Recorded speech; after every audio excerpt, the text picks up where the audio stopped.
We're here with the 9th episode of That Time I Got Reincarnated in the same world as an anime podcaster.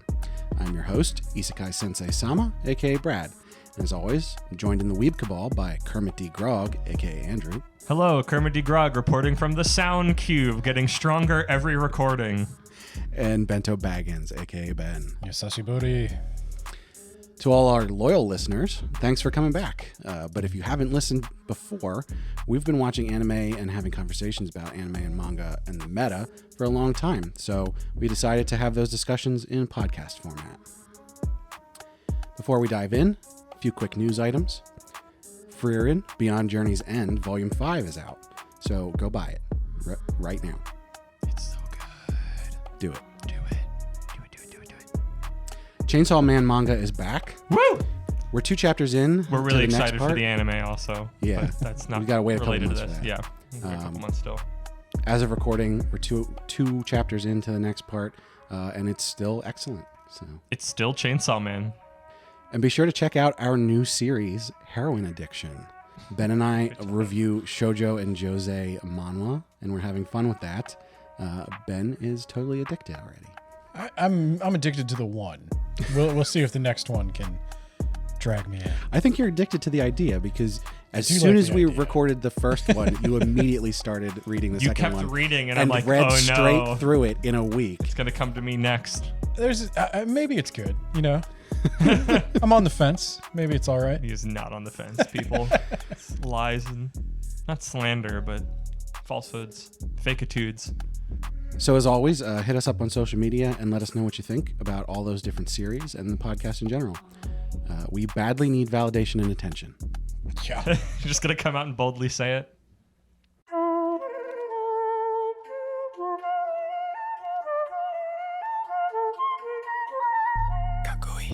So guys, I'm studying to take the level 3 podcaster exam so we can get listed on the big name podcast lists. If I pass, I'm going to start studying for the level 2 certification right away. But in order for us to have a level 2 podcast, you guys have to be at least level 3. So I'm going to need you guys to start studying right away. The exams are hard, but you know, it's important to have the certification so people know the podcast that they're listening to is of a certain quality. So, as you might have guessed, our topic today is Japan's obsession with hierarchies. So now, I'm going to sit back and let Ben rant for 20 minutes. Well, I think there's two sides to this debate here. I'm very anti-strict hierarchy, and Kermit is very pro-strict hierarchy. I don't know if I'd say, well, okay. I don't know In if I'd say anime. in anime. I am a sucker for having distinct things that you move through. That idea of like, it's anytime, I mean, I could even do it bigger of like anytime numbers involved. Oh, there's 10 assassins that are coming for you that you need to go through to get to the top. Oh, you're at rank E and you have to make your way up to rank A. And just being able to feel that like power gradient, I think is exciting. I feel like when you're charting power, it's fun, but when it's 100% bureaucracy, I join your camp, Ben. I think there's a big difference between these people are ranked based on their ability versus these people are ranked because they took a test. There's just and for me this goes beyond anime. This goes into like just the sheer obsession with seniority. It bleeds in from in Japanese culture. the culture.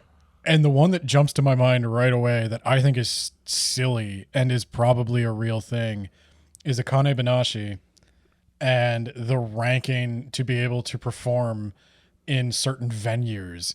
Like, I can't imagine a stand-up comedian having to achieve the Chunin rank to be able to perform in a club larger than 50 seats.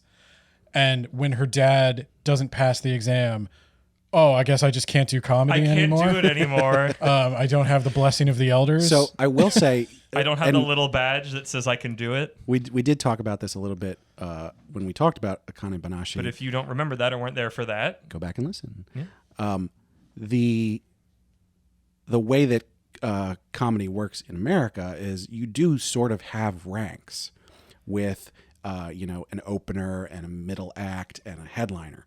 However, there's not like a test you take. there's no just certification. like, There's no school. There's Right. no concrete levels that Yeah. you literally have to get a piece of paper that says, I can do this. You just Right. start doing it, and as you accrue ability and popularity, you work your way up the Right. ranks. And It's so- a naturally occurring gradient Right. of progress To be instead a of steps. to be an opening act, you have to be good enough that a headliner who's doing a tour or whatever goes, "Hey, I like that guy. I'm going to make him my opener." Or to be a middle act, you have to be good enough or friends with a headliner, so that person says, "I'm going to take you on the road with me. You're going to be my middle act." But there is, in certain comedy clubs, and most specifically the Comedy Store in LA, where they do have, you sort of have to take a test and get passed What does to that be mean? a paid regular. Well, but that's kind of more of an audition. That's a Right. job interview. Like, right. what I'm talking about is not necessarily the free market of being able to sell out a crowd, or even an owner asking you to prove yourself before they put you on in a valuable time slot. What I'm talking about is some old guy who has seniority, who is just obeyed without question Yeah. by everybody beneath him. And that's like, I've heard that's a big problem in Japanese companies. They promote, like, they go entirely based on seniority, not ability. And that leads to a lot of dead weight at the top. And I'm sure this would be blasphemy if I were saying it in Japan. Like, I think this is actually a controversial opinion. But Ben, they've been in the industry so long, they obviously must know what they're doing. I don't even think anybody pretends that's the case. I just think it's a respect for, like, services rendered, I guess. Like, you did your time. Yeah, you did your time. This is your reward. And I will do my time and I will get the reward. So I should not complain about you doing yours. Well, you see, we can't stop that system, or the people in the middle will get screwed. Because they've been putting in that time already, right? They got to get their payout. I guess. But it gets increasingly weird when, okay, so I guess comedy's fairly low stakes. But let's say we're like, I don't know, kaiju number 8. We're hunting kaiju or whatever. And you got to pass the kaiju exam to prove you can beat up a kaiju. And then Meanwhile, I'm like, you want to go fight a giant monster and potentially die? You just go ahead. Like, I don't care if you have the ability. like progressive fantasy needs Steps. Yeah, it needs goalposts. It needs some sense of progression. I just think sometimes Japan falls back on the S through F rank tier list. One Punch Man is a one that definitely comes to mind, where literally it's just you take a series of tests, both physical and written, and then you get ranked on that. And like, what isn't Saitama the One Punch C Man? rank. Isn't he C? He's like Yeah. the top of C I rank. mean, perhaps that's the best example there is, because they're giving these tests based on lots of different criteria, and Saitama's basically only good criteria is that he's absolutely the strongest ever. He doesn't have a commanding presence. He's not intelligent. He can't deal with people in a situation. He'd be ranked king number 1 if it was only based on all power. Listen to our episode. You're just good all callbacks. Listen to our episode when we talked about ranking of kings. But the number 1 ranked guy Yeah, all is just ranking there number. for taking credit for Saitama's work. Well, no, Blast actually doesn't show up for quite a while. He's rank 1. King is rank 2. Okay. Oh, I didn't And know he was King 2. is the most powerful hero there is. So you should keep those words in your Brad's mouth. making a face because if you can't read the joke, if you've never gotten further in One Punch Man than season 1, but the whole gag is that King has no powers and he's in fact a coward. But there's a couple times where he like glared at somebody when he was too nervous to talk to them and they went away or something. It's been a hot minute, but basically he is not an A rank hero. So he's barely a hero at all. I think he actually does have a superpower, which is luck. I think he's like a domino, where it's like everything just works out for him no matter what he does. That's a very like game theory, like the YouTube channel kind of theory. Yeah. Like, I don't know. There's something, and I don't think I'd do well in Japan. When I was a kid, I was a huge weeb, and I used to think like, oh man, I'm so unlucky to be born here where nobody's a nerd. I should be born in Japan where everybody's into comics and video games. Turns out you just had to wait Yeah. a while. And it turns out the Came more to you. well, Unescapably. the more I learn about Japanese culture and what it's actually like to live in Japan and the politics and the, socioeconomic expectations, I would not do well there. Yeah. No. I I would hate not taking tests. I would not defer to my senpai on every decision simply because they are my senpai. I do not want to have to use like the most polite tones. And of course I would if I traveled there because it is the culture and I would conform to it as a guest. But I'm glad I don't have to live there. Yeah. So there's something I find funny about thinking about this topic because something popped in my head. There's a manga I'm reading that's about two people at a company that are hiding their relationship because you're not supposed to do that, inter-company relationships. And the one guy is in the accounting department and the girl is in like the test kitchen chocolate making place. It's like a candy company, right? And so in this one last couple chapters, the guy has to take a test to get his level 2 accounting certification or something like that. And I was reading that and I thought about Ben and I was like, oh, there's stupid hierarchies and everything. And then I went, wait a minute. No, we have that here. Yeah, we do have that here. My dad is an accountant and he has to take a CPA certification. I forget how often, but he has to do it at least every couple years in order to keep his CPA license. Now, I don't think we have levels in the same way. I don't think it's like cooked into our psyche in the way that, like I said, like that was what I said at the top, is like it is so ingrained over there that it uncontrollably leaks into the media they make in some ways. For me, I draw the line between like if you're a doctor or a nurse or a lawyer or some profession where you have very important aspects of people's lives in your hands, a certification is nice to know that somebody who knows what they're doing has looked at your work and verified that, yes, you do know what you're talking about. At least there's one. But if you look at like the My Hero Academia or the One Punch Man, the idea that like heroism can be ranked, that like it's not popularity. I don't recall. Well, it is popularity, but first they've got to get their hero license and then they've got to do their hero internship. And you got to get your internship. Yeah. It's like driving a car. You got to get your learner's permit and first. It's cute. My hero doesn't go overboard with it, but it is an eye-rolling moment where like Deku seriously considers maybe not acting because he doesn't have his license yet or something. Like I think they get down. There's like one where it's like, hey, you guys solved a big problem, but you guys weren't licensed to do this, so this is like a secret bop on the wrist. Well, Vigilantes is all about that. Yeah, Vigilantes is literally about a man who does good that he has to leave Japan. Go listen to our episode about Vigilantes. He heroed without his hero license because he's just a guy, and he had to go to America, where I guess that's not a big deal.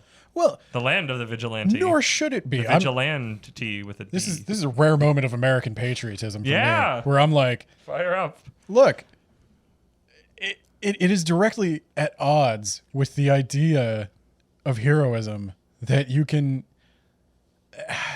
There's something like so weirdly consumerist about all this ranking. Because like I said, with like a CPA, an accountant, it makes sense. With a doctor, it makes sense. Yeah, but what I think licensing and or a certification makes sense. But the idea that you're going to have like 3 or 4 different levels and like only the person at a certain level can do this certain job because and just the idea that like a person using their own like biological abilities, not hurting anyone, just potentially just for fun. Like if I had wings or something and I wanted to fly, I've got to get my hero license to do that. And that's ridiculous.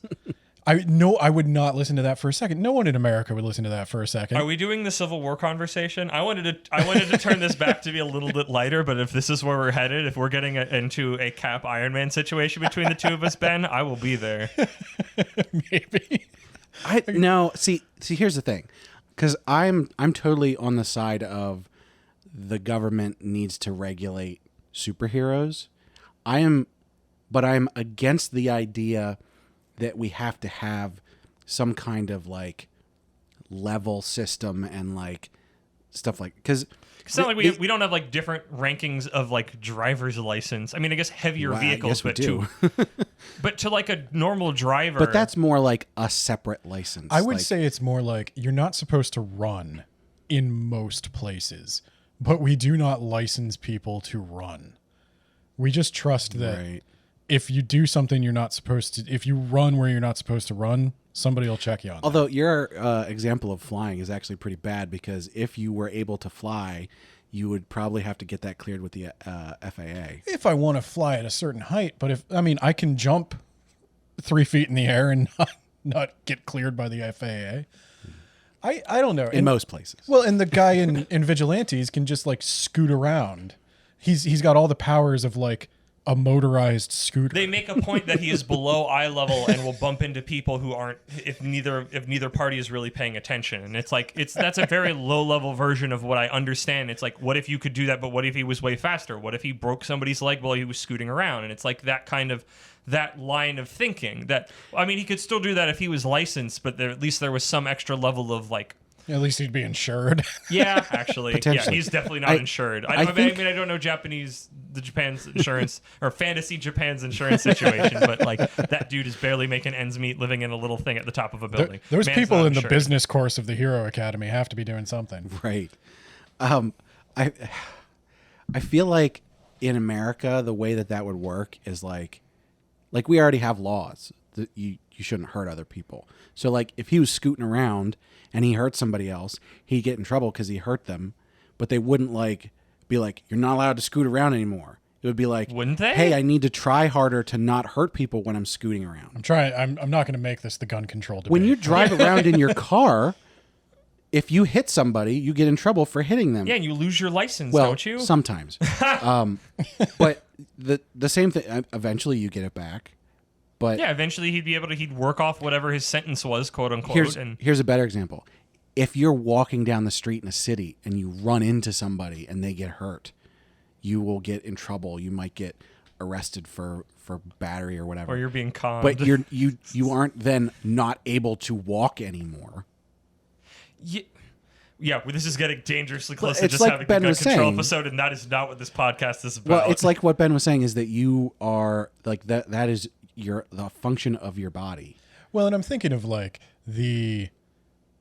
in X-Men 1, we can talk about another movie? movie about heroes. Yes. Okay. In X-Men 1, there's a line that says they're trying to create a mutant registry, which would force every mutant to come forward and identify themselves and their power, and then they would get their license or whatever. And she says the wrong person behind a wheel of a car could be dangerous, and he's like, "We license people to drive, yes, but not to live." And that's what I feel like. Can you imagine if in America they came and they said, "Okay, everybody, I need your name, your physical abilities. I need you to register all of that with the federal government right now." There'd be libertarian protests across the heartland.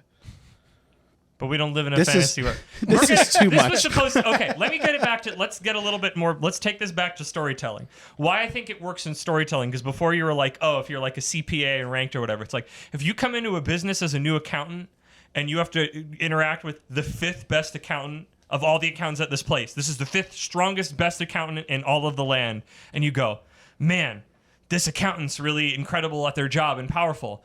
I wonder, it builds anticipation when you're going to meet 4th, 3rd, 2nd, and 1st. Like, that is why I like ranking systems, because it builds anticipation and builds you steps to move up. However, in storytelling, In real Japan, as we've I'm trying to go to established, storytelling, the Brad. person at the top would be completely incompetent and unable to do But anything. that's why this is a story. Like, that's Well- to me what makes it exciting, when it's like, this is the 3rd strongest guy in the clan, and he's only the 3rd strongest. It's like I remember, I mean, it's a gag show, but like watching Bobobo, and it's like you're working your way. They're working their way. There's like different like blocks of soldiers that they go through the alphabet, and then at the end, it's like, oh, the strongest was actually Z block at the end, and then there's like the old, like they have to like get the last generation out from like cryo freeze, and then it's like working your way from like, okay, we fought the commander of F block.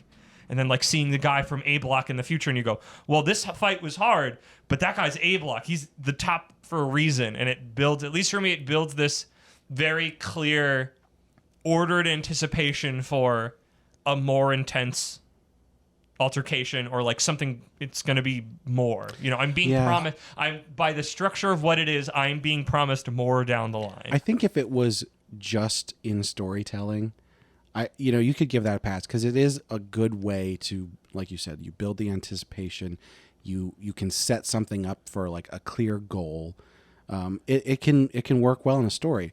If it wasn't such an ingrained part of society, because I feel like, the whole world was set up that way at one point. You've got kings and queens and the nobility and like the aristocracy, and then you got the commoners, and then the peasants and serfs, and however that works.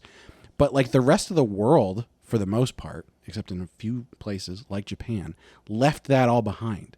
Even places that still have like a king and a queen, it's like, okay, yeah, you're supposed to show reverence and everything, but like nobody's going to get in trouble if they're like, yo, what's up, king? Well, I want to be clear. I don't think it's a bad thing to respect one's elders. I do think some level of hierarchy is appropriate, but I would actually push back and say, like, not that it's a bad storytelling device, because I'm sure we could both agree that there are times where it has been very effective and very good at suspense building, but we can probably also agree there are times when it has been extremely lazy and telling and not showing, because the author doesn't really care to think about an interesting way to establish that a powerful person is powerful, or an interesting way to establish that a milestone has been hit. I think I'm just a baby that I like, especially, I don't know if I have this in any other medium, that just in anime and manga, I just love being told, yo, this guy coming up, he's the real, like, there's just, I don't know why, I just love having that and just setting it up. And it's like, it's kind of wrestling in its purest form. It's like, okay, this guy beat up all these guys, now you got to fight him. But I would want to see him beat them up, or hear somebody talk about. But you can do that, but then you put it over. Like it's the extra. You got to see it, and then you get that extra little zest of like, this guy's he was the number one fighter at his school before he came over here, and you do the shot of that. But if it's just him fighting everybody, and then you get told there's just something about the freaking number one. What is it? Ichiban number one. Ichiban. Yeah. Ichiban. Psycho. When you hear that, and it's like, oh man, he was the top. He was the big fish in this situation. But typically in real life, and I think in most storytelling, you're impressed because someone whose opinion you respect is impressed. Not because in this case, the governing board issued the S rank. This isn't a government board necessarily. This is the reality that gave them the moniker of number one. This is more than just a trusted official. This is the universe. They have been declared. It's the same. Unless it's a sports manga, I find it a little not like game breaking. This wouldn't ruin a manga for me, but I find it a little silly sometimes when the goal is to get to rank 2. When that seems like a very. I mean, it's fine if life is defined in a competition like that, but when you're talking about Midoriya, he didn't need anyone's permission to be a hero. I just keep going back to that. And maybe part of that story is them because he thinks breaking that system a little bit. I feel like that was a different related story we were saying earlier. It's like Vigilantes is kind of a story about where the system fails in that regard. And I think that's interesting. I respect Vigilantes for that. But like what I see often in things like My Hero, where the theme really wants to be, true heroes don't wait for permission. True heroes just act when they see somebody in need. And Midoriya always has these moments of stress where it's like, oh, if I don't pass this exam, then I can't be a hero. And it's like, we never see him not pass the exam and still be a hero. So there's no stakes the stakes go nowhere in this case. Is that kind of what you're saying? Well, what I'm saying is it means that the author isn't interested in examining that part of it. He imagines that there would be a rigid hierarchy, and it's almost like an endorsement of it, in that Midoriya does have to get that to be a hero. He, like a good hero, would follow the rules. Can you think of any series that do explore that? I mean, Vigilantes might be that. Vigilantes is probably, and that's written by a different person, right? In that context, I believe so. Yes. Yeah. So that could very well be that. Is the we didn't say that before. That other author was like, "Hey, you're not addressing this, and I think it should be addressed." And I don't think. I mean, this is its own little topic in itself. I don't think just because they're in a school system that I don't think everything that's writing about something needs to address everything that it brings up. No. And obviously, that's silly. I really like My Hero. And, I think it is interesting to explore those things. Sorry.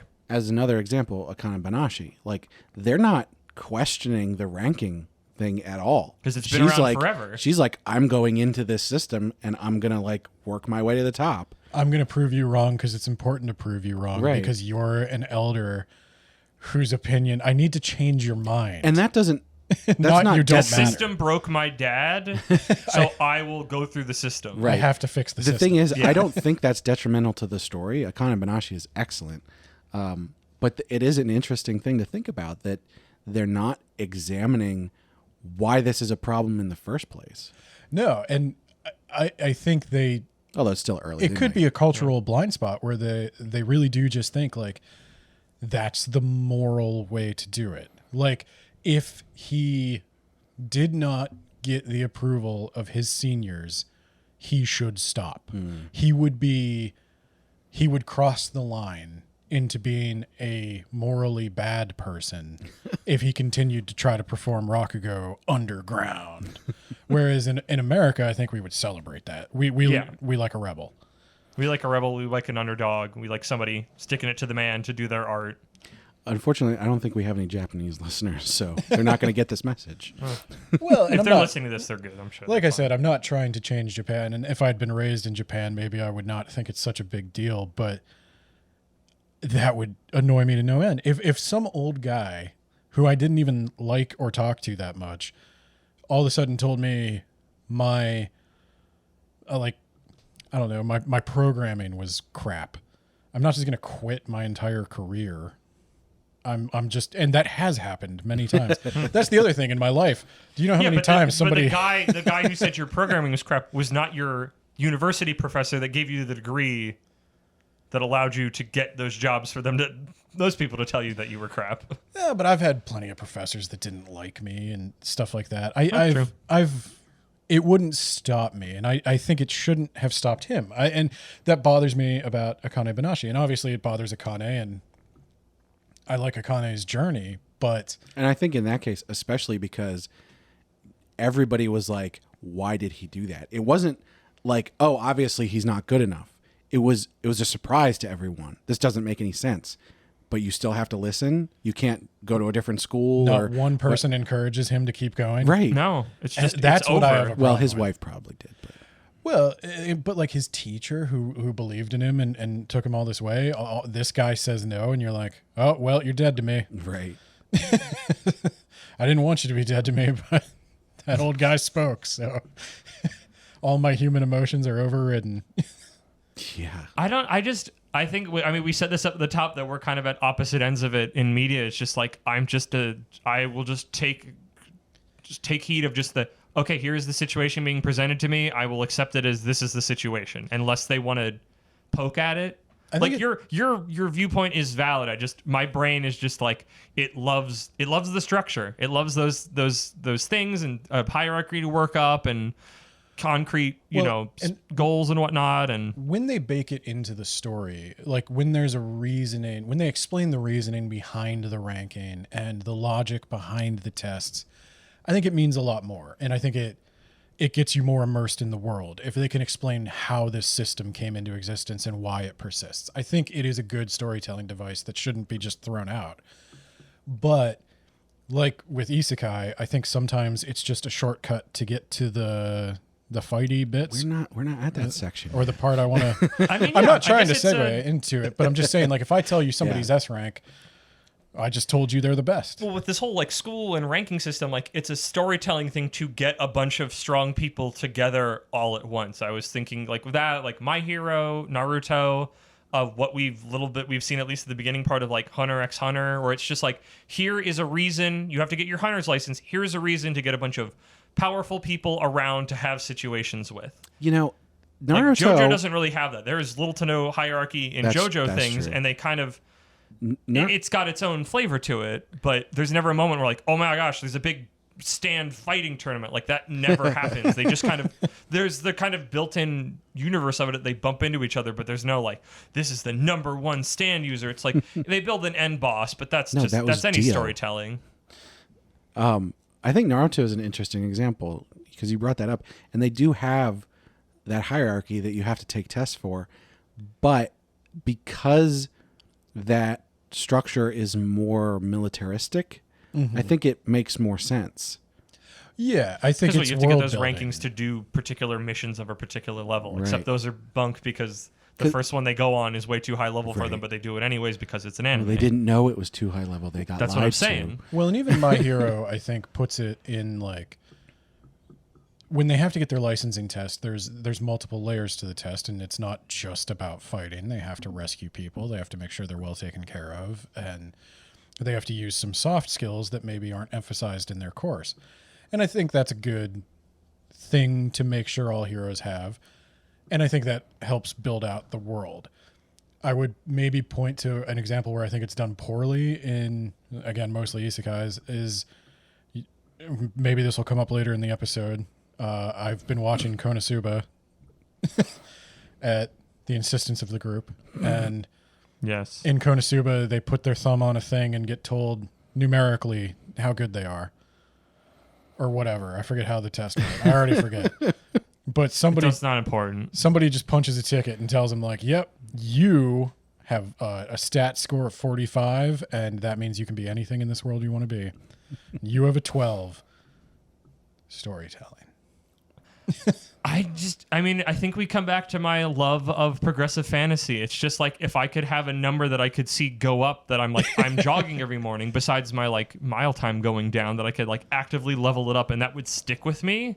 Like, I've got video game, goo brain. Like, I'd be about that. I think that's also why I like the structure of those clear steps, is that I can make clear steps at getting better at something, and instead of this sort of like wishy-washy in life thing of like, yeah, I've been working at this and like I'm better, but not in a way that I could literally hold in my hand of here is a thing, here's a physical object that says I have this level of aptitude in it, that I worked for this.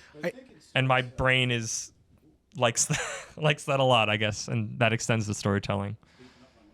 But I think in storytelling, if you use the example of running, a good way to show running progression might be like the Rocky montage, where Rocky runs up the stairs and he's dead. And he runs up the stairs the next day and he's doing a little better. And then by the end of the montage, he's running with a whole crowd behind him and he's doing like his little dance at the top of the stairs. He could go another mile. You've seen Rocky improve at running.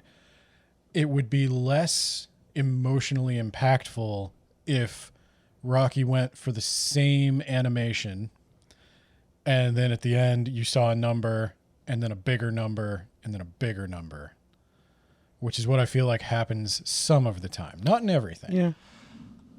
Yeah. True. I feel like there's two sides to this, because there's the one side that Andrew's alluding to with your power progression. And I think, maybe the accountant levels is sort of like this, where it's like, okay, I'm studying hard. I'm going to get this certification. That's going to show that like I've reached this level and I have this power. And then there's the other side, which is this guy's really old, so he gets to be this level. It's more just like when I'm watching a character go through something, I just want the author to make the case of what this means to the character, and not just rely on the shorthand of, I know you play video games. Rather than like figuring out a way to make this a human story. It's the Dragon Ball Z power levels. Yeah, and power levels are terrible. And they're terrible for story, but there's something not even just about power levels. It's like it's rankings, and even more, I think, for my goblin brain, it's numbers. I love numbers and stuff, as a way of displaying things. Even though in life I don't really give credence to anything, but when it's a story, I can accept that those numbers are an absolute truth. I think, and sometimes that comes to power levels or skills. Sometimes that is just like organizations. I'm such a sucker for like, oh, the number, you're dealing with the 5th level of CP, or like you're dealing with CP5 in One Piece, but then you got to deal with CP1, but then there's the secret Black Ops CP0, and it's like, whoa, like I know that's simple, but like I'm just such a sucker for that. My problem with power levels in Dragon Ball Z would be, if you want power levels to be good storytelling, I need to know what one power unit means. They did that though. there was a farmer out on his farm who had a and- power level of 6 and then This routed. guy's one Raditz. They give me different people, but like, what does that actually mean? Oh, it's meaningless. I don't like power levels in Dragon. I will actively Yeah. say I don't like power levels in Dragon which Ball is Z. Dragon why Ball they Z threw those out immediately. Yeah, well, and it cripples the determines- story. determines his power ranking in the same way. It's I did a whole. Well, did I ever actually do that panel? I don't think I actually ever did that panel about pro wrestling, where like anime's big for it, but Dragon Ball Z specifically, it's going, okay, here's this tough guy. He can beat these smaller guys, but he can't beat this bigger guy, the stronger guy, and that's how you get like a pecking order. That's how you get Piccolo, who is the job guy to the stars, where it's like, okay, Piccolo knows what he's doing, or I guess Vegeta. But when the big bad comes in, he's going to lose to show how powerful the big bad is, and that is pro wrestling storytelling, which is also a lot of anime storytelling when you build somebody else up to get beat to show how powerful somebody is. I will and in say- that case, that's not numbers, that's just a storytelling. I wish Thing. Dragon Ball had never introduced power levels. Yeah, agreed. Because even then though we would never have over 9,000, and I True, know that meme's true. been played out like to death, but like it's been long enough since anybody's referenced it that it's like I've got a soft spot for it. But the thing is even though they got rid of them fairly early on, like in the Frieza saga, they sort of just tossed that out the window. People are still obsessed with it.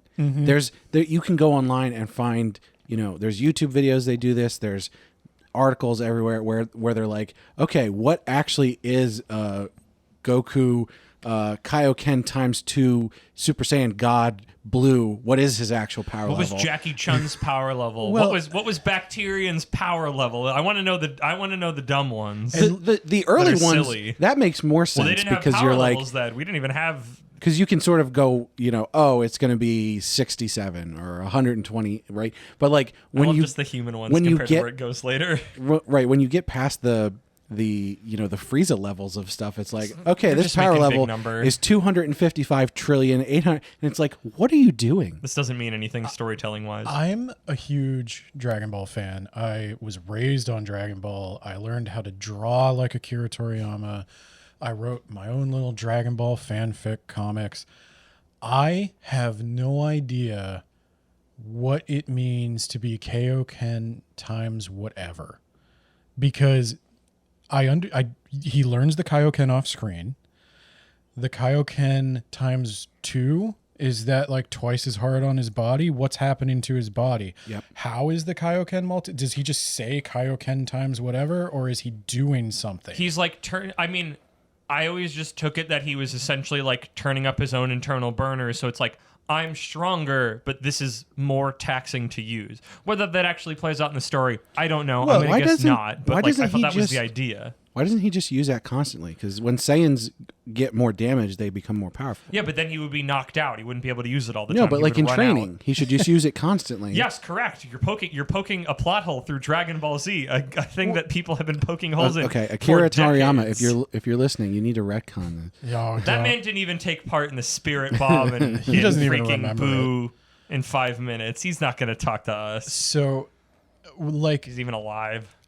my thing is, if you're willing to give a series the benefit of the doubt, like if the series happens to scratch your particular itch like Dragon Ball did mine, you'll fill it in your head and just make honestly a better story than what Akira Toriyama winds up writing That's what a every bridge time. was.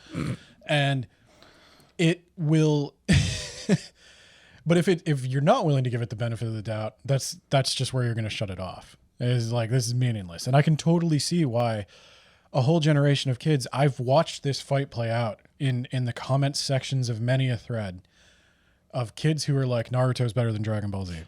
And then people go nuts. But I could totally see why a kid thinks that, because I can imagine watching Dragon Ball Z as I watched it one episode at a time after football practice, hoping it was going to be a new episode and not a rerun. Yeah. That knowing that a lot of the episodes are just two guys pushing each other and like not gaining an inch. I'll tell you what, though, I think the power scaling in Dragon Ball makes more sense than in Naruto. I mean, I think they make about the same, especially if you. It's all just. I like that now. I'm just on your side, Ben. Of like when it comes to power level numbers, I don't like numbers to capture something like that outside of like stats, which I guess what is a power level is. But like ranking is my true love. You need to know if the rank means something to the character, it will mean something to us. But if the rank is confusing to the character, like in Akane Banashi, it'll be confusing and meaningless to us. So if your character really wants to get the Chunin rank, or he really wants to see the number go up, and the number goes up, you'll be happy for them. Yeah. But too often, it's just like, we're doing a video game thing. This is where everybody is. Yep.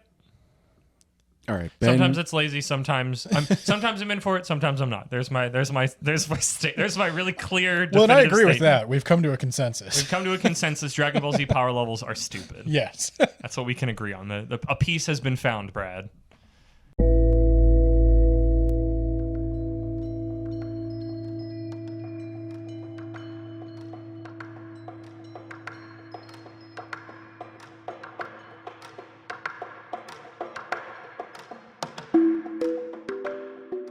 All right. Ben really, really wants to talk isekai. So, It's the easiest genre to pick on.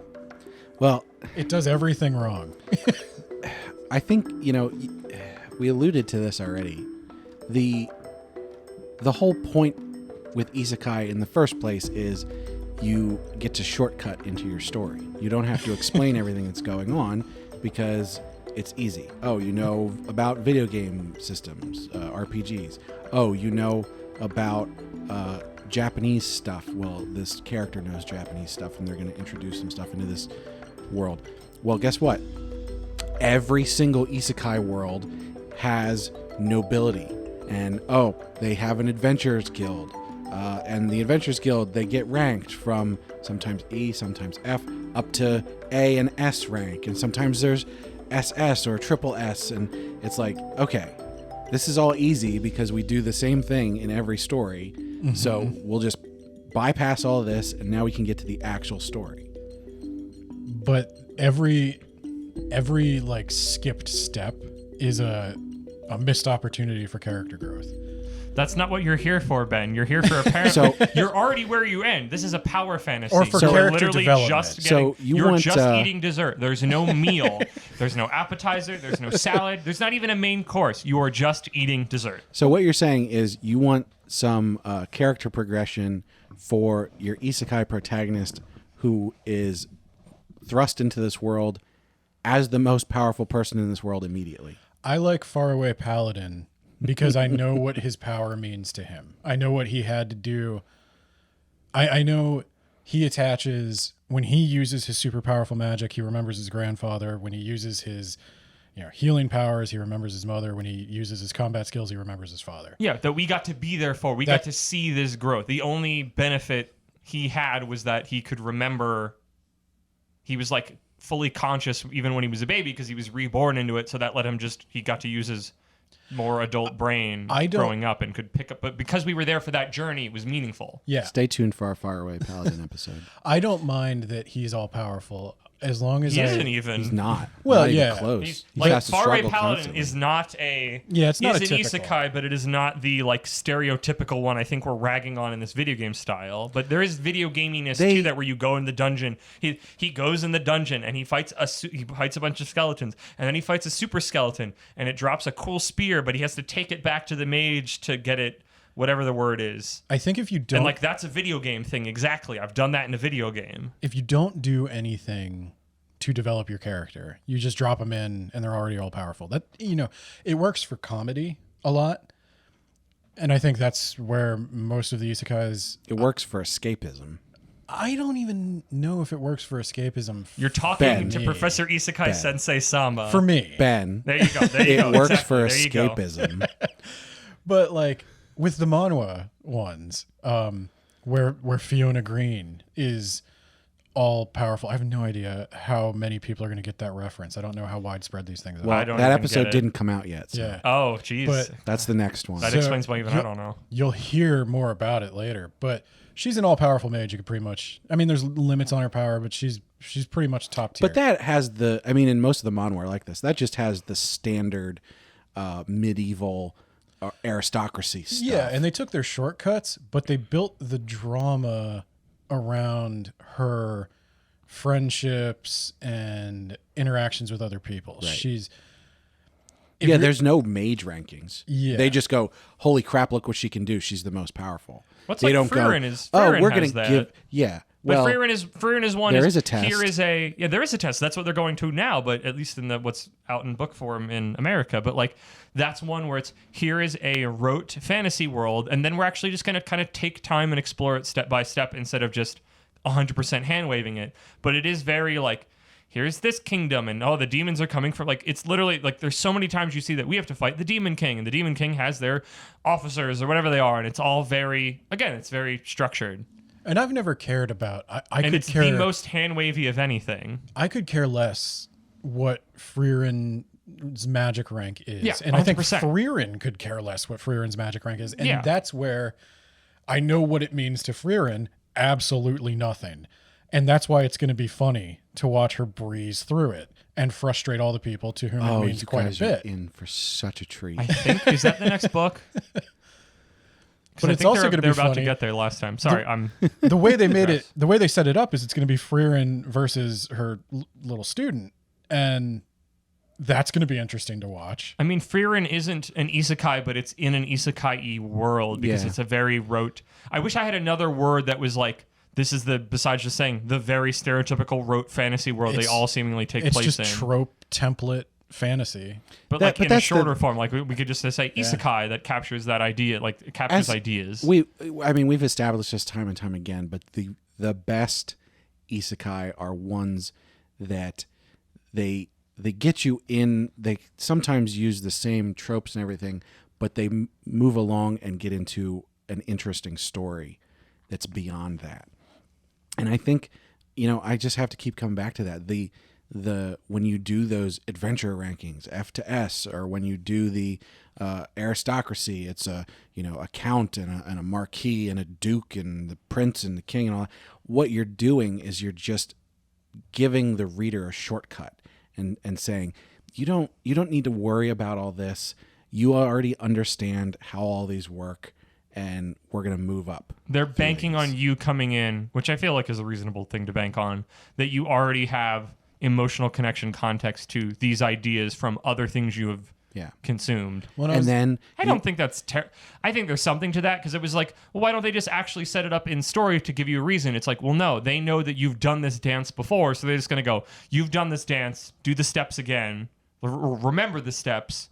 Now we're going in this direction. Yeah. Well, and like, why waste my time? Why waste my time as the writer and you as the reader to do something that you already know what it is, to set up a thing that you already know? I mean, you'd have so much longer setup for so many of these things if you had to like establish all of these different systems. Well, but then they probably wouldn't all be the same. Like, Kermit likes to bake. The ultimate shortcut to baking a cookie is to go buy a box of cookies. Like, Well, now I want cookies. why if you don't want to tell a story, Because sometimes you want to eat. Like, I mean, I guess it's the thing is, what do you do with those cookies once you buy them? Like, you can. I guess I'm going to try to synthesize both what Brad was talking about and what you just said, Ben, to try to find a middle something or other. Because it's the idea. It's like, if you take the time to make all the systems, you are baking the cookies, and that takes time and effort and gives you more connection to the cookies.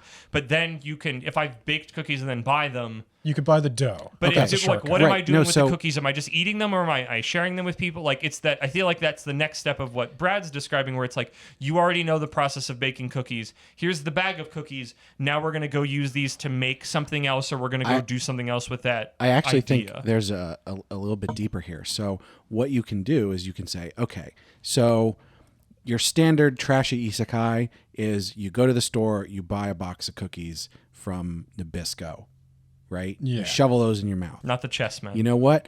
I just wanted some cookies. please. I just needed that escape. I shoved those cookies in my mouth. Good job. Okay. Good So job. now I cookie want to eater. I want to challenge myself a little bit more. So now I'm going to go to a bakery and buy some cookies that are fresh baked there, that day or the day before. Oh, and I can taste, the brown sugar in these is more molassesy. And so you get a different level of that. Take it a step further. You go, okay, you know what I'm going to do? I'm going to go to the store. I'm going to buy a box mix. I'm going to bake these cookies myself. Okay, well, you had all your ingredients together, and so there you got your shortcut there. But you didn't have to worry about a whole lot of it. You just looked at the instructions, you followed those, and then you got something that you actually put some effort into.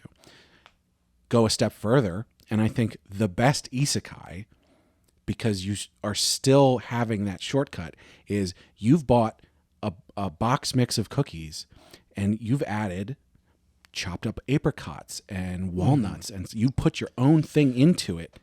So now that's a much more complete, satisfying thing. Brad, I love this metaphor so no, much. and this is where I was going, but I was thinking about it from the writing perspective. So I was thinking about it, if you're a writer who wants to make everything from scratch, even like you want to melt the chocolate into chips. Yeah. You're like a Tolkien constructing a Middle Earth. Yeah. Right. If you just want, what do you as a writer/baker get out of the process? What are you trying to focus on? What's the story you want to tell? If you want to, I like everything Tolkien did, I want to play with that with my own characters. That's getting your box mix or your recipe. You know, Tolkien, I'm pretty sure Tolkien used chocolate myths. chips from the store, even though he made the rest of the stuff, because, you know, it's got kings and queens and stuff in it. Like, he still has his hierarchies in there. He bought the chocolate chips from Beowulf. Right. But yeah, I don't think that detracts. In the same way, like I said, Tropes are tropes because they work. right, I'm going to go to the store and I'm going to buy a box of, or a sheet of Oreos or whatever it is, and I'm going to eat that whole thing because I enjoy them. Like, I know it's not good for me. I know I'm not, you know, stimulating my body in any way by doing this, Or your but brain by baking them yourself. I wanted my escape and I got it. And you know what? Well, and it's like, what is the writer's mindset of the person who does the equivalent of buying the cookies? It's like, I just want him to wear a different shirt. I just want my OC in that exact same story. Well, you know, I feel like some of it's that, and some of it I think Brad has said is that we're hand waving all this stuff that you already know to get to where I want to go, but we can't get there without this setup, and I'm not interested in this setup. You know, you want to be different. I'm going, here are the tropes you know, here are the basic building blocks.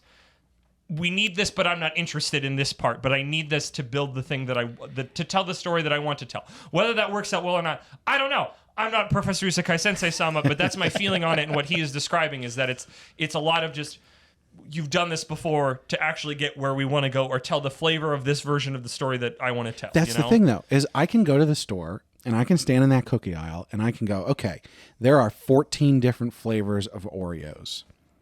Okay, but there's some Hydrox over there. Deep cut. And guess what? Newman's Own makes sandwich cookies as well, and they have 4 different flavors.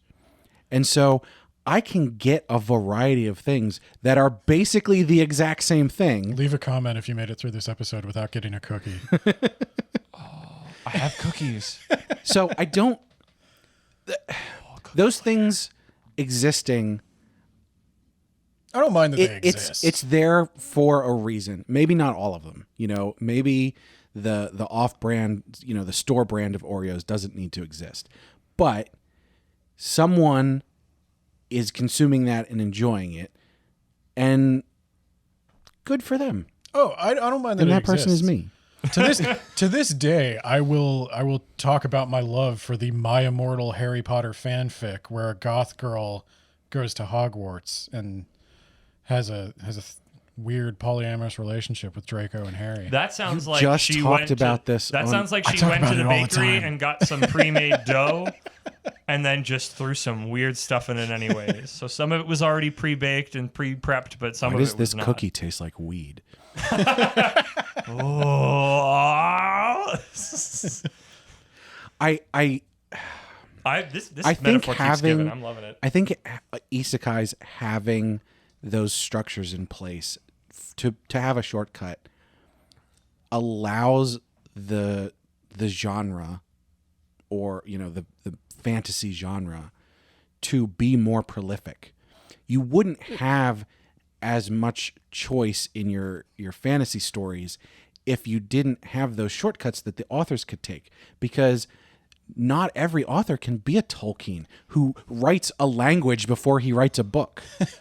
Not everybody can sand down all the corners and make all this ornate furniture. Some people just want to jump to other things. Yeah, sometimes you got to buy an IKEA flat pack. I mean, certainly there would be less, but I don't know. I mean, for you, that would be the ultimate tragedy. But yeah. I only read a handful of them anyway. You don't even So need, far. This man eats all the cookies, and you don't need to eat all the cookies, Ben. You could make your cookies. You don't even need to eat them in the first place. See, I went to the store and I tried all the cookies, and then I was like, Ben, here, try these specific cookies. I think you'll like them. You're the guy who can tell the difference between like Pepsi, Royal Crown, and Coca-Cola. Don't even. I mean, I feel like I could do that anyways. I don't think I need to be an expert on cookies to do that in this metaphor. Royal Crown shouldn't exist. Mr. Pibb. Mr. Pibb's okay. I just wanted to say Mr. exist. Pibb because it's a soda name that I never see anywhere and it brings me joy. I don't want to be Mr. Pibb. I want to be Dr. Pepper. I do find it interesting because there's the whole thing about, kings and nobles and stuff. I would think that you could do an isekai that doesn't have that. Like, why do these worlds require nobility? A lot of times an isekai will have, I think the adventure ranking system makes sense, but then every single one also has kings and queens and dragons nobility. and demon kings. Why don't we go to Roman times? Why don't we go to Viking land? Why don't we go to Wild West town? Why don't we go to the jungle? Like, there's nothing about the basic concept of an isekai that means it has to go to a fantasy medieval realm that has magic or not. And yet that's seemingly the vast majority of them, that the few times it's not are like the ones where I'm like, tell me about those, Isekai Sensei-sama. I want to know about those. It's almost like an author has to put their protagonist in a situation that is almost completely opposite to the one they came from. But there's so many other settings to do that in, though. I mean, You have to establish that. You could go to samurai times. I know they're tired of samurai times, but like that genuinely I don't be know. different at this point. I think that's probably still too similar for a Japanese protagonist. I think the answer to this question, in reality, is most of the RPGs that inspire the systems that are the shortcut are based on Dungeons and Dragons, which is a fantasy setting. Yeah. And that's why my favorite NES RPG is Earthbound, and other people are cowards. So is it just because It's Dragon Warrior or Dragon classic Quest. It's Dragon Quest. fantasy Yes. stuff has nobility, a noble system in Yes. it, that's where that came from? It's just Dragon Quest. They literally had to like change holidays around when Dragon Quest came out. It is an institution. I think they associate it with, because you could keep the systems and throw out the nobility, but I do think they associate the systems with the nobility somewhat. Like, Right. because their concept of like priests. Yeah, religion. Is We had almost- an off microphone talk about Yeah. this where it's like, isn't it weird that they have like priests and bishops, but it's like they don't really have any concept of like Christianity. It's just the trappings without anything else. Yeah, like the D&D paladin Yeah. and cleric are like more almost pagan or Do Japanese people even know D&D, or is it literally just from through things that D&D has inspired? Is D&D is Dungeons and Dragons a thing people play in Japan that aren't just Westerners? So this bleeds into another episode topic we'll do in the future. But D&D first edition had a huge impact on Japan. And you can see that most obviously in orcs. Because we can't go into this. yeah, they're You have a whole episode. yeah, they're Yeah. But that's why the orcs look like pigs Right. in a lot of these. Okay. Stay tuned for that Yeah, episode. that's a future episode when we get really deep into all that fantasy stuff. So, But I think for most of the kids writing isekais, they're probably drawing from their Dragon Quests, their Final or Fantasies. other isekai they've read. Yeah. Like this might be like this is the telephone game of culture through the ages and generations. But I think the Final Fantasies, the Dragon Quests, they go back to D&D first edition. yeah. Again, also why I like one of my favorite modern games, Yakuza Like a Dragon, which is a modern real life RPG based on the ideas and trappings of Dragon Quest, but set in a modern city, and I love it. I can't think of any off the top of my head that don't have some kind of medieval fantasy setting. Reincarnated as the head of a Yakuza family. I do read one about a girl who plays this Otomo game that's about Yakuza, like the sons of the head boss, and then gets caught up in real life with the Yakuza and like becomes a bride candidate for the 3 or 4 sons. Yeah, there is a deeper question of why the Otome stuff gets like into the fantasy thing as well, because they're not using, I think this is an easy one. They're not even though, beholden because to it. the traditional fantasy of young girls is, I want to be a princess, right? Which is, they get married off in a power thing. And I don't think Cinderella that's and all that. real anymore. I guess we could blame that on not Disney. Not in a way that we're aware of. Right, but all of the stories very much cling to that, because like, the villainess is going and she was engaged to the prince, and then the prince was like, we're not engaged anymore because you bully this girl, right? It's structures and paths for love and connection. Yeah. Because they can't happen willy-nilly. They have to happen along the lines that have been put forth in the system that we have created. I just can't get enough of it though. Like, they're bedtime stories for you. I don't have time as you're falling asleep to build a story. So there once was a prince who lived in a castle. the stuff. Can we recreate the opening shot of Princess Bride with like Brad all tucked in and Ben reading him a story? The thing that I can't get enough of is like, the villainess gets condemned, and then she goes back in time and gets her revenge. Like, that's candy to me. ご覧のスポンサーでお送りします。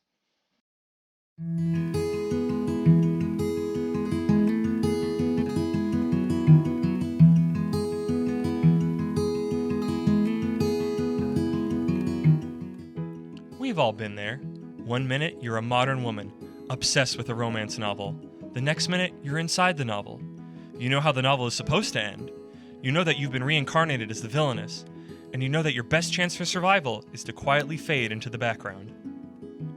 But lately, things don't feel right. You catch the male lead looking at you all the time. At first, he looked away, embarrassed. Now, he holds your gaze as if trying to communicate a deep personal truth. You think it's probably nothing. Maybe there was something on your face. Maybe he was lost in thought. Maybe you remind him of the female lead. You can't wait to see how happy she'll make him. These thoughts could be a symptom of a serious medical condition affecting 1 in 5 women who have been reincarnated as a villainess. Dense female lead syndrome, or DFLS, occurs when the plot of a romance novel becomes lodged in the brain. If left untreated, this condition could result in a lack of situational awareness, audience frustration, and even unrequited love. Prescription Strength Wake Up Call works to dissolve the pre-existing plot and open the mind to the possibility that these are real people in an entirely different world. Let him love you, for Christ's sake! You're perfect together! Ask your doctor if Wake Up Call may be right for you.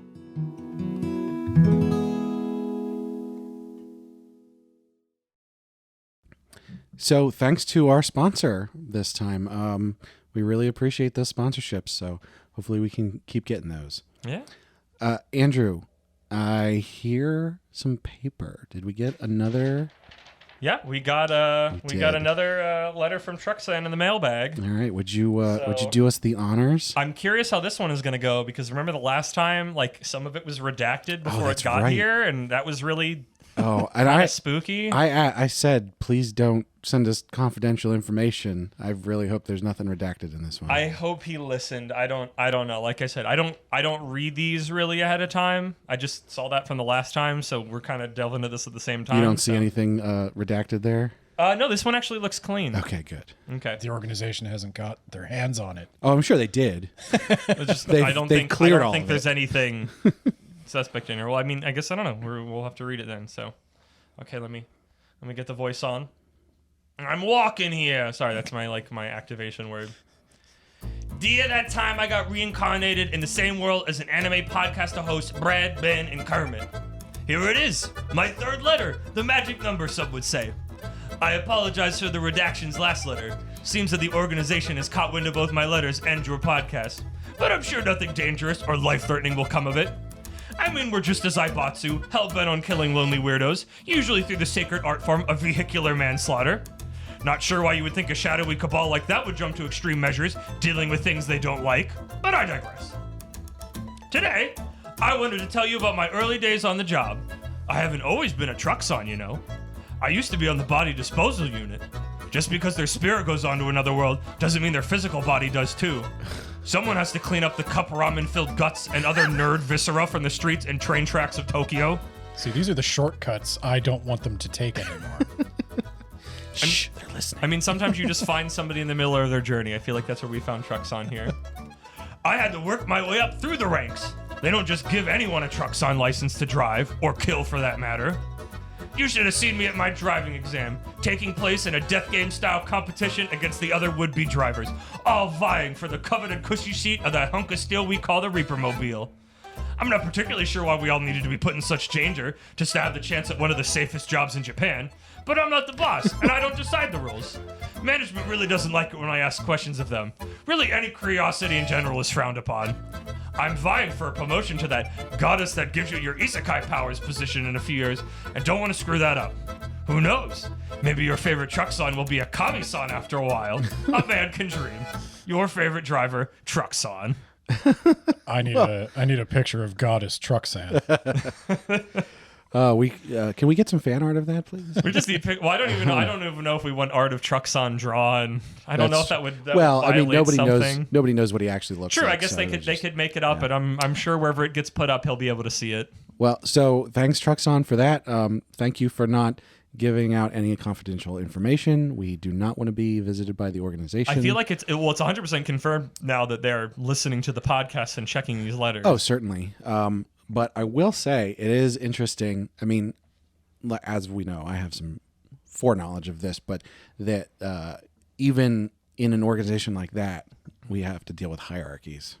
Yeah, I mean, we heard that he had to work his way up to the truck, and he's looking even higher than then. And how many ranks are below Sensei-sama? I'm not part of the organization.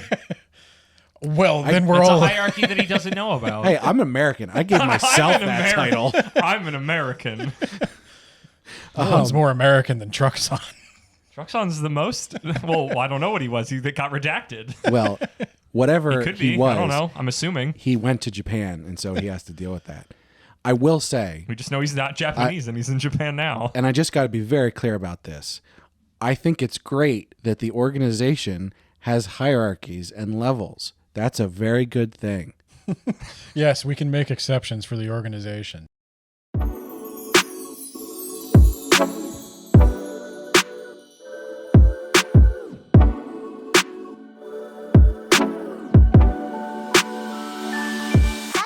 All right, well, so today we've got a very special recommendation for everybody.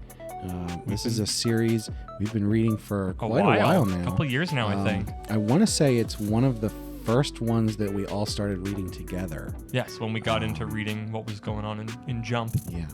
And that series is called Sakamoto Days.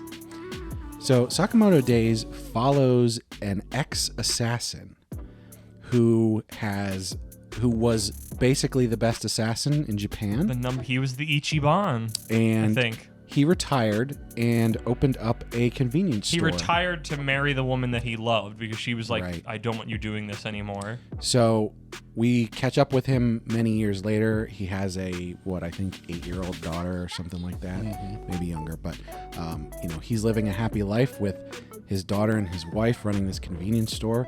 And he has gained an immense amount of weight. Not that much. So as we go through the series, he gets into all kinds of different hijinks. It is ostensibly a comedy, but I would say that there's a lot of drama underlying it. And moments of horror? Yeah. But not Because all the time. what we find is that this assassin organization in Japan is gigantic and very powerful, and they sort of just do whatever, It is an organization. They take jobs and There was a deal with schooling things, system and a hierarchy and ranking and certifications and all that stuff. and the central protagonist is against all of that. It's actually Ben in disguise. Everybody's looking at me. Did you say protagonist? Did you mean antagonist? Did I say? You said protagonist. Well, I think he's the protagonist. Okay, first off, his ponytail's not stupid. I gotta say, Are you talking? Wait, you're saying Sakamoto is against that? no, Okay. Slur. Okay. Sorry, That's I the was antagonist. That's the Except antagonist. I think he's the protagonist because I agree with him. That's not how protagonists and antagonists work. Ben, back me up on this. You're a book guy. That's not how that works. Hey, That is Bookman. not- That is not how it works. It's not about who you agree with or who is right or I wrong. It is who think is the main character that who, and then the Voldemort character who is acting. is the protagonist No, because the book doesn't screw the follow wizarding Voldemort. world. That's not how a We don't need wizarding hierarchies. He's still the antagonist. The muggles suck. Wizards should rule. The antagonist drives the plot. The antagonist is the one working against the person the story is following. The story is following Harry Potter. Even if you disagree with his actions, he's the protagonist. How you feel about him doesn't factor into him being the protagonist or not.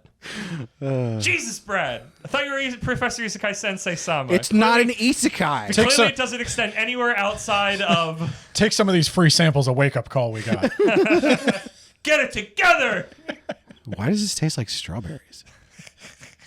Because it's the good shit. Okay, so like back on Sakamoto Days. So yeah, he's getting along. A lot of the comedy is derived from the fact that he cannot kill or really harm people entirely.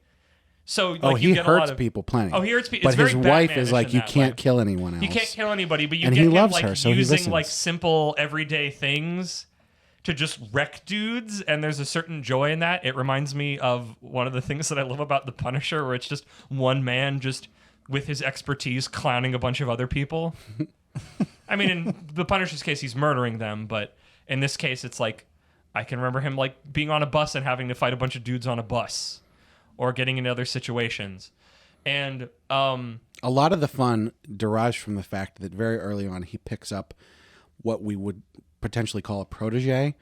and also kind of more of the protagonist than him sometimes. Yeah, to an extent. And this is a young kid who is also working as an assassin. I believe he initially is going after Sakamoto because there's a huge bounty on Sakamoto's head. Yeah, because he left mysteriously, and they're like, "We can't have you around." And this kid is like, I'm going to be the freaking best assassin because guess what?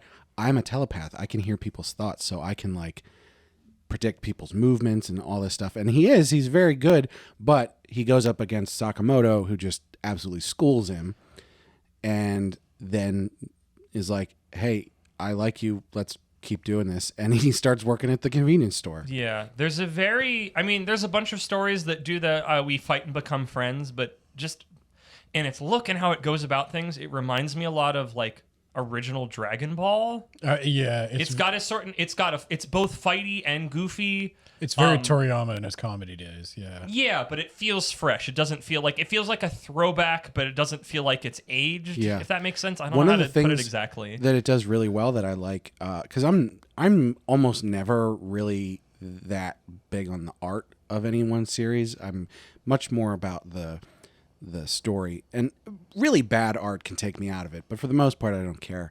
But Shove it in there. the art in Sakamoto Days is really interesting because it's got a very sketched style, but it's still done really, really well. It can be cartoony at times, and then it can be like uber detailed to like really make a point. It Yeah, can be like the deer it can head be guy. comical. I was going to talk about that. I am such a sucker for man in suit, but his head is just a deer head, but you learn that it is a mask. And anytime that guy is around, I'm like, this guy rules, even though he's kind of the worst. But like, he's not the worst. There's much worse people than that. But it's like, it's very much at certain points where it's just, here are some really bad people. Here are situations. Again, it's actually very good. Remains very Punisher like that. Here are some really bad, scary people who are causing problems. And then Sakamoto and his team of friendos that he makes over time goes and takes them down, and sometimes they are just dealt with, sometimes they die via other means, sometimes they join the party, like the sniper guy with his bird And the Chinese girl who does drunken fist stuff, and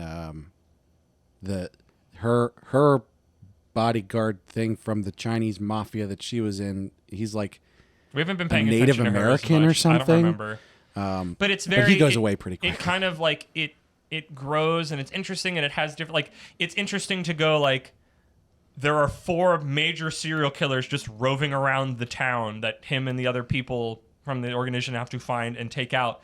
And then like, okay, we need to go to get into the school. To do that, we need to take an entrance exam. You have to have a giant battle royale fight on a plane.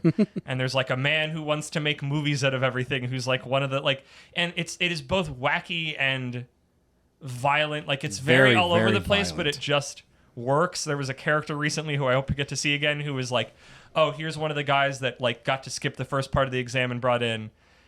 And he's got like a winter hat on and he doesn't talk much. And then you're like, oh gosh, what's his deal? And then it's like, oh, he doesn't talk much because he has social anxiety. And they help him get through that.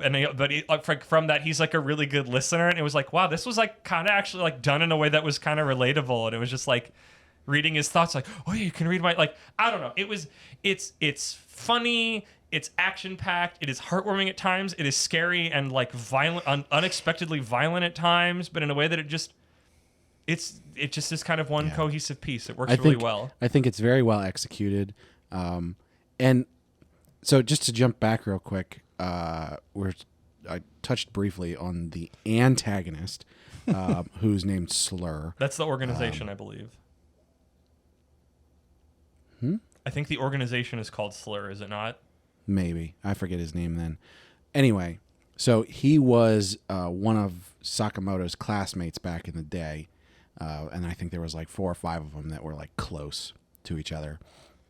But basically, his deal is we shouldn't have an assassin organization and we shouldn't have an assassination school that people then graduate into the organization with. I'm going to dismantle all of that. Assassins should be independent. And free market. You know what? I agree with him. I think that there are times and places for, licenses and regulation and all that, but not on my killers. Not assassination. What's the procedure when 2 people hire the guild to assassinate each other? You kill both of them. Who pays you? They both do. You get paid up front. I don't know. That seems like a liability. Well, there you go.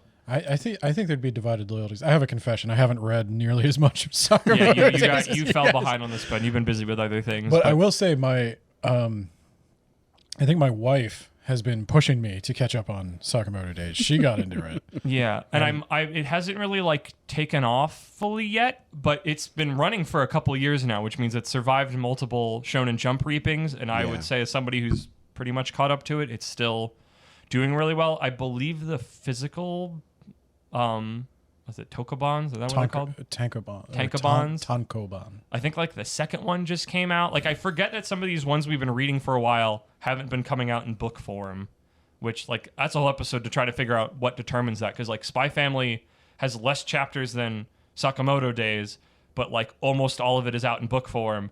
And Sakamoto Days has way more chapters, and like only book 2 has come out now, which I'm hoping means once it starts coming out physically that more people will become aware of it. But I don't know. Like hopefully also from us, like go read it. We always talk up the Jump site. It's like $2 a month. You can read all of it plus everything else.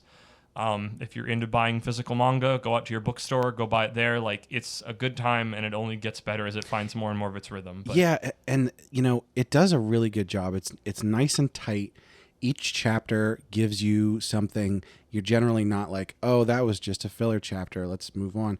Each time it comes out, and I think it's pretty consistently every week. I think so. Yeah.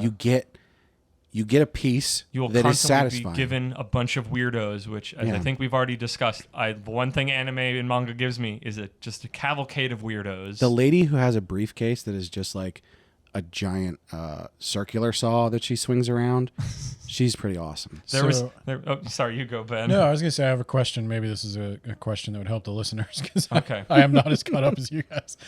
So the first few chapters were mostly comedy. You guys are making it sound like it got much more serious. There's comedy. Sometimes, yes, there's constantly. still comedy. It bounces around. And anytime Sakamoto's around, it's almost comedy all the time because even though he's like taking people out, he's this big fat guy He's a big bouncing fat guy around. using like a pencil or Again, like here's like a funny thing that I found. He's that gained a I'm using. little weight. His ponytail's pretty cool. I think you guys are being a little too Ben, hard. you're on not as fat as him. It's okay. him. But I would like to. He own gets a thin when he convenience gets really into it and he has to burn off all of his steam power and he looks like what he was like a couple decades ago. And then So one of the things that I think slowed me down on this was I was kind of getting into it because it was one of the first things. I think we were also big into One Punch Man at the time. And One Punch Man, for me, very quickly became the thing it was parodying. Well, what?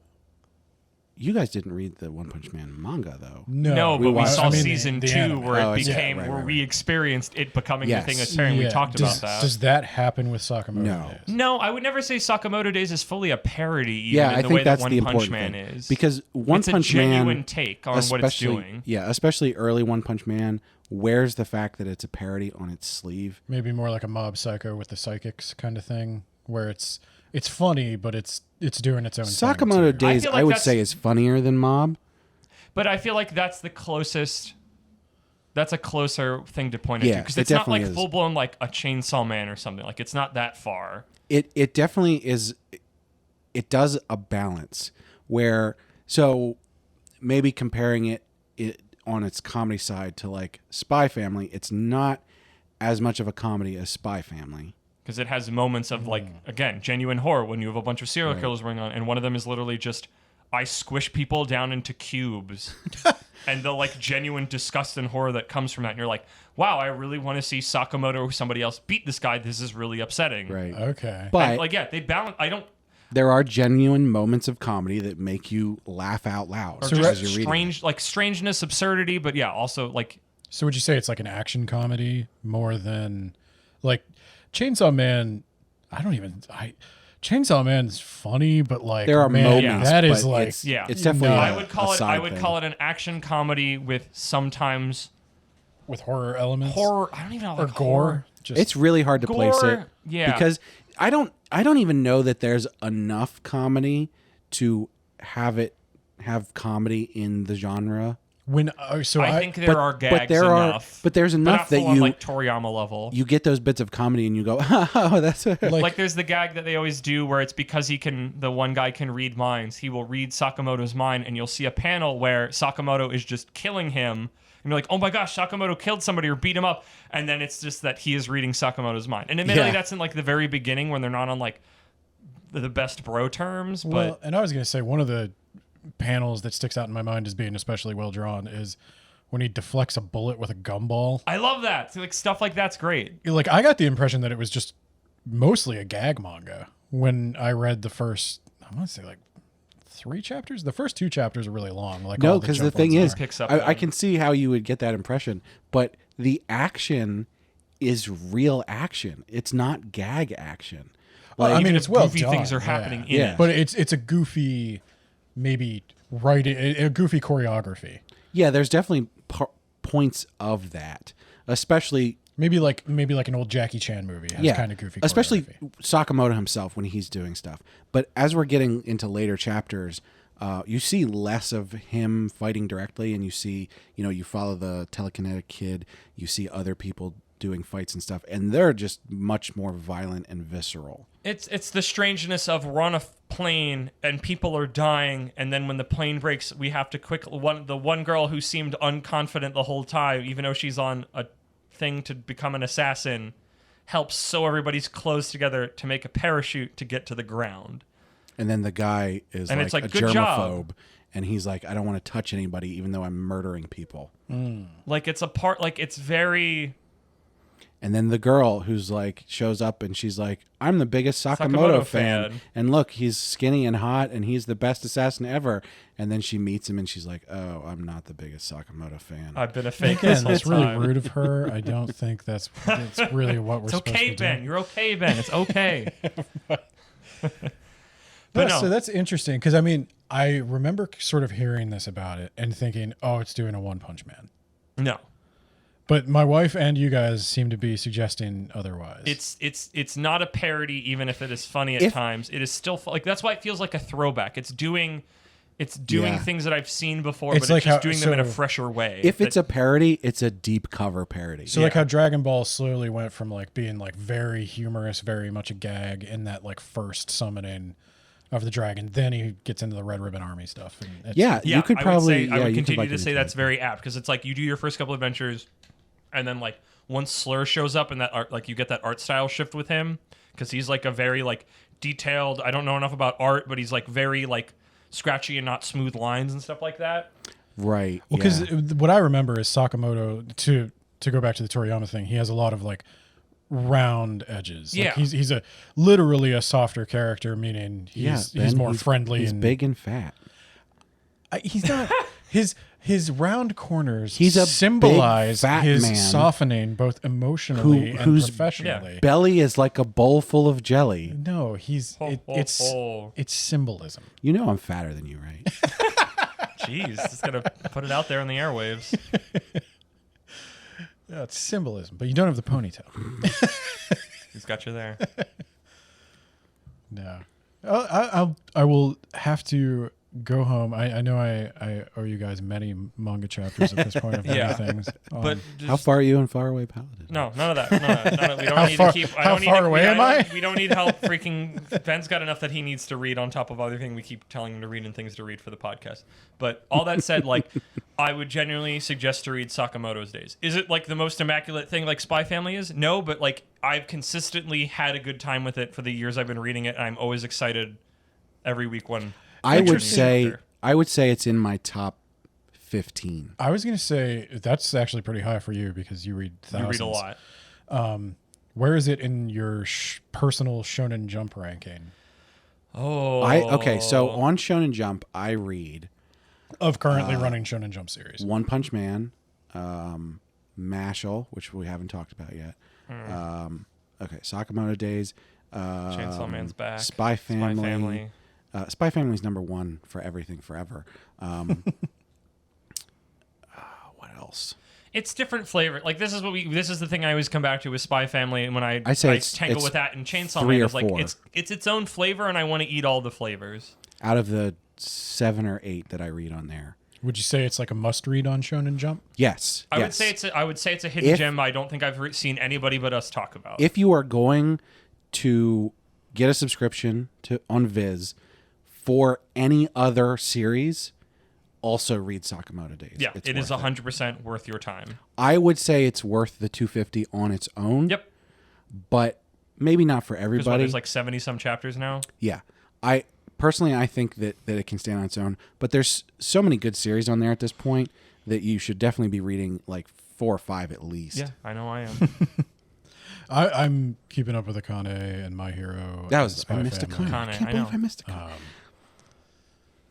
Yeah, I've got a few.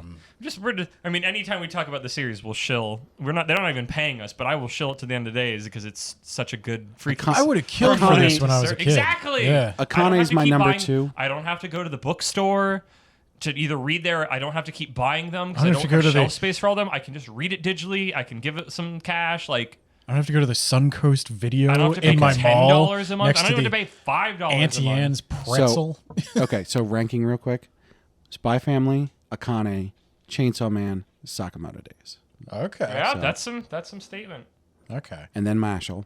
I don't know if I could do that with rankings yet. I'd have to look But at you're what not everything- reading like the My Hero or the Jujutsu Kaisen. Those are the ones. And then that are really- Kubo-san, which you guys don't even know about. I don't even know so about Kubo-san. Freaking cute. Which one's that? It's What's it called? it's a high schooler slice of life thing. It's Oh, okay. we won't go into it, but suffice to say they're cute little babies. Cool. Okay. Read Sakamoto Days. It's great. Yeah, definitely. There's some cute little babies in there too. I've been convinced. Everybody can afford $250 a month, right?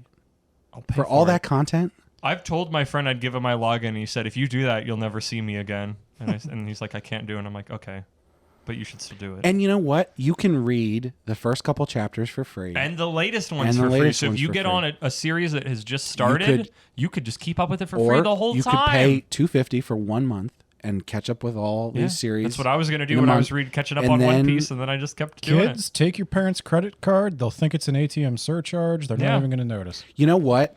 How about this?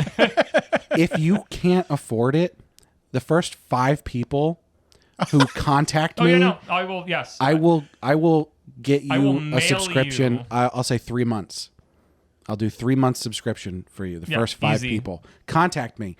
I need validation. I will pay you for validation, but not fake clicks. I will pay you to read manga. That's the best that we like because you'll like it.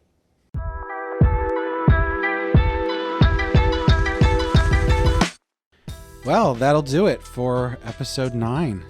Hope everybody had a good time. I leveled up my podcasting skill, Brad. I'm a better podcaster now. Yeah, I'm gonna. What episode was this again? I think I can get my level 2 certification now. Yeah. The viewer watched me grow and change all on my own. And it's meaningful They- because I'm talking about how meaningful it Yeah, is. they know what it is because like they saw me do it. They saw Rocky run up those stairs.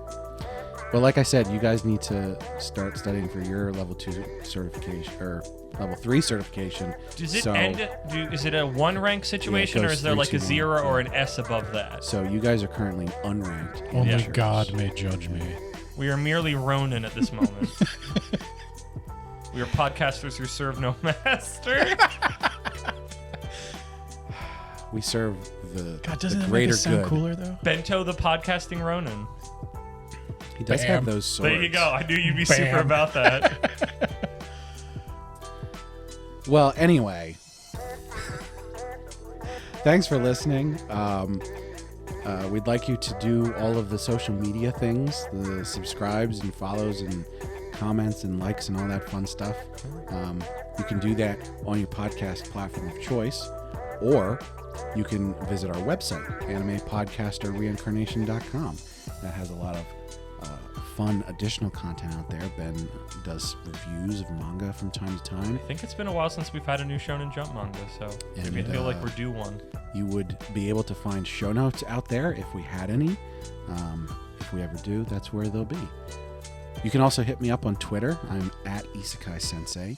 Or you can send us an email, isekai-sensei-sama@gmail.com.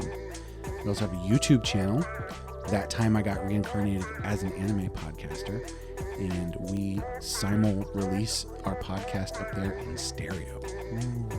And every once in a while we put other videos up there, but we haven't done that in a while. So tell us what you want to see. You can also check us out on Good Pods. I'm going to keep plugging this even though Ben hates it. But I think it's a good platform for actually connecting to your audience, even though not one single person has left us a comment yet. The more desperate we sound, the less people are going to want to talk to us, Brad. Well, okay, so next episode I'm going to be like, I don't want anybody to contact us. But for this episode, that cat's already out of the Yeah, do bag. the So reverse please psychology. validate me. Ben, you got some plugs. Yeah, I do another podcast called Words About Books. If you love hearing my lofty ivory tower opinions on storytelling, we should be deep in the midst of Ready Player 2, which I hate by the time this excited. comes out. So excited to hear about it. There'll be a lot of that. You can find it wherever you get your podcasts. You can follow me at Bento Baggins. Bento Baggins is my Twitch channel. Schwiggity schwaggins. You can follow me on Twitter at Bento Baggins.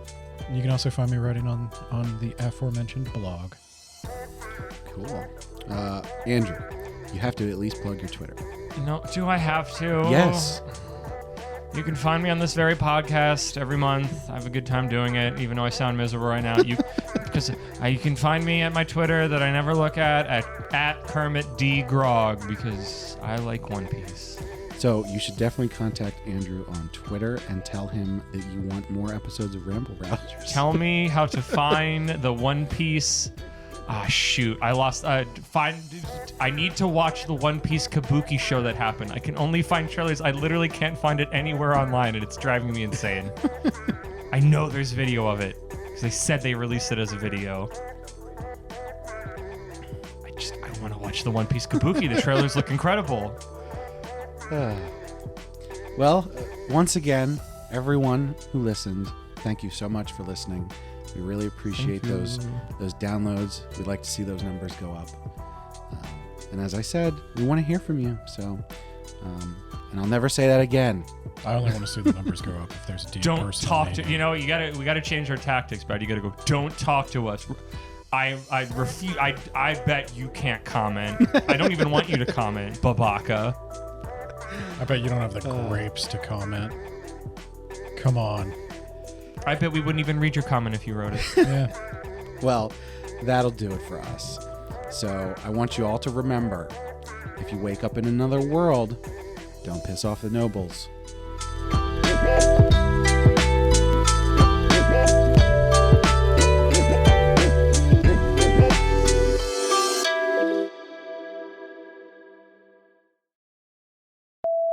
What's the cringiest thing we could call our fans? You know how a bunch of like groups have like a name for their fans? I think we'd have to have some first. That's a good point. Hello to all our listeners in Germany. I know you're listening. What's up, reincarnators? No. I said cringiest. We could go deeper. There's more cringe to be had, I think. Speaking of cringe, what's this episode's topic? Yes, it's a mystery topic for me. Ben does not know. This was hatched between Brad and I, and we said, Ben will have a lot to talk about this. Let's spring it on him. The organization, great, humble organization. Thank you for your help. They always use their omnipotence responsibly.